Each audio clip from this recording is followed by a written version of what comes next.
Bonjour à tous et bienvenue dans cette nouvelle vidéo. Aujourd'hui, je suis super contente de vous retrouver puisqu'on va parler épargne et je vais vous donner les 5 astuces pour mieux épargner. Donc reste bien jusqu'à la fin de la vidéo puisque je suis sûre que cette vidéo va être bénéfique pour toi, ton épargne et ton budget. Alors, on commence tout de suite avec la première astuce, c'est d'ouvrir un compte spécial pour ton épargne. Puisque si tu laisses l'argent sur ton compte courant, forcément, tu vas avoir trop de tentations puisque tu vas ouvrir ton appli bancaire et tu vas voir sur ton compte courant, il te reste X somme et forcément, c'est hyper facile après d'aller dépenser l'argent puisque c'est tout de suite relié à ta carte. Alors que si tu places l'argent sur un compte à part, sur un livret ou même sur une autre banque, c'est un peu plus contraignant de dépenser puisqu'il faut te faire un virement à ton compte courant et après il faut dépenser. Il y a une certaine barrière et c'est moins rapide on va dire de dépenser. Donc du coup, où placer son épargne? Donc très simple, sur un livret A. Le livret A, moi je le recommande surtout pour le fonds d'urgence ou sinon sur un compte épargne vacances comme par exemple Boursorama Banque également et aussi sur des sous-comptes. Donc le but là, c'est vraiment de te créer une barrière mentale et physique entre toi et ton épargne. Je voulais juste faire un petit point avec toi avant de continuer les 4 autres astuces. Je voulais t'informer que j'ai créé une vidéo qui t'explique comment reprendre en main ton budget pas à pas. Cette vidéo est disponible dans le lien en description, donc je t'invite vraiment à aller la regarder si aujourd'hui tu es perdu avec tes finances, tu ne sais plus par où commencer. Tout est expliqué dans cette vidéo, donc va vite la regarder. Alors, la deuxième astuce, c'est d'épargner en début de mois. Et ça, vraiment, je pense que c'est l'astuce la plus importante, même si elles sont toutes importantes. Je pense que la prioritaire, c'est vraiment celle-ci et c'est celle que personne ne fait puisque tout le monde épargne en fin de mois. Donc concrètement, vous recevez votre salaire, vous allez payer vos charges fixes, donc comme le loyer, les abonnements,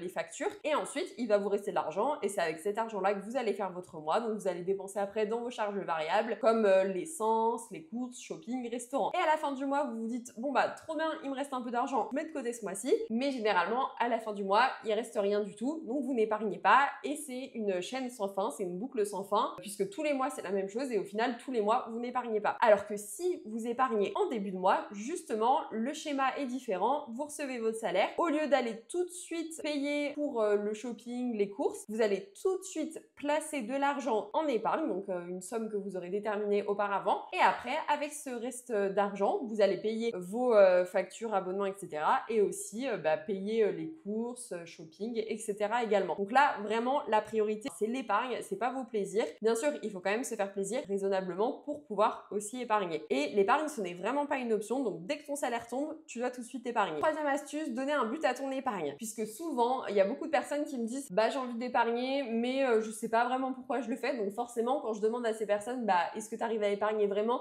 Bah non, je repioche tout le temps dedans et du coup j'ai zéro épargne. Bah forcément, quand t'as pas de but, t'arrives pas à épargner, tu sais même pas pourquoi tu le fais, ton cerveau le sait même pas. Donc ça sert à quoi de le faire si tu donnes pas une vraie raison, un vrai sens à ce que tu fais? C'est comme dans le sport, par exemple, une personne va dire bon bah je me remets au sport, mais si elle sait pas pourquoi derrière elle le fait, elle va être motivée 2 semaines et après elle va craquer. Là avec l'épargne, c'est vraiment le même système. Donc il faut se fixer des objectifs concrets et aussi forcément réalistes. Donc par exemple, bah, je veux épargner pour mon fonds d'urgence parce que s'il m'arrive une galère, j'ai rien de côté et je veux justement créer quelque chose de côté, ou je veux épargner aussi pour un voyage au Canada, pour m'acheter un van, pour ma retraite, peu importe, mais vraiment il faut vous fixer des objectifs, il faut écrire ces objectifs pour que vous les ayez en tête et que vous sachiez pourquoi vous épargnez, pourquoi vous le faites, pourquoi vous allez reprendre en main vos finances. Je vous invite aussi, pourquoi pas, à créer plusieurs pochettes d'épargne si besoin, à bien différencier vos objectifs, c'est toujours aussi motivant. Ensuite, quatrième astuce, c'est de faire ton budget. Et là, peut-être que ça peut vous faire peur. Un budget, généralement, ça fait peur, alors qu'il n'y a rien de compliqué, c'est pas quelque chose d'impossible à faire, c'est super simple. Tu vas bien noter tous tes revenus,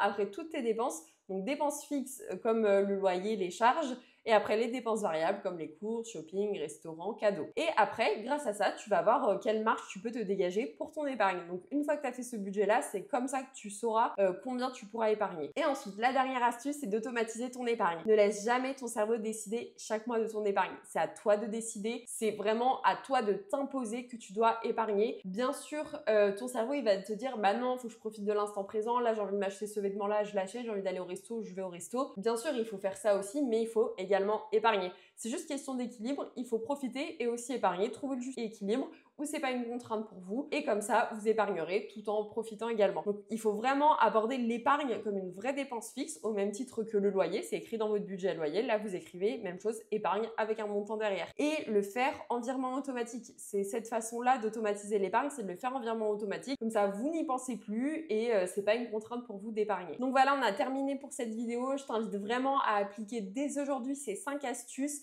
C'est vraiment hyper important pour toi et ton épargne et ton budget. Donc vraiment, concentre-toi sur ton épargne, c'est essentiel pour se reprendre en main. Et justement, si tu veux aller plus loin dans la restructuration de ton budget, j'ai créé une vidéo qui t'explique comment restructurer ton budget, élaborer ton budget pas à pas. Elle est dispo dans le lien en description, donc je t'invite vraiment à aller la voir. Et n'oublie pas de t'abonner et de me mettre un petit like pour me soutenir. Et je te dis à très vite.